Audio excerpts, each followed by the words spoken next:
In this video, I'm going to show you how to make a collaborative Spotify playlist that friends can add to. So what you want to do is open up the Spotify app on your phone. Once you've opened up the app, then you want to go to your library by tapping in the bottom right corner of the screen, and then tap into the playlist that you want to make collaborative. So once you get into the playlist, you want to tap on the icon that has the little silhouette of a person with a plus symbol here. This will be your invite collaborators icon. So tap on this, and in here you have a number of different options. So to invite collaborators, it will be a link that you will be sending, and as you can see, it expires in 7 days. So you can copy the link and send it on to whichever app that you're wanting to use to send to the person that you want to use as a collaborator. Then what you can also do is hit the edit button, and you can adjust the color of the link that you are sending just to spice it up a bit.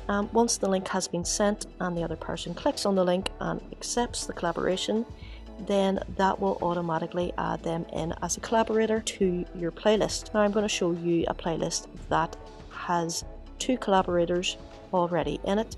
So as you can see here, if I go into one of my playlists, you'll see a little N and a pink circle beside some of the songs. This is one of the collaborators, and if I scroll on down the page, you will notice a different coloured icon with a different symbol in it. This is from the second collaborator, and that indicates which songs have been added by which collaborator. So I hope you found this video helpful. Thank you for watching. Until next time, peace.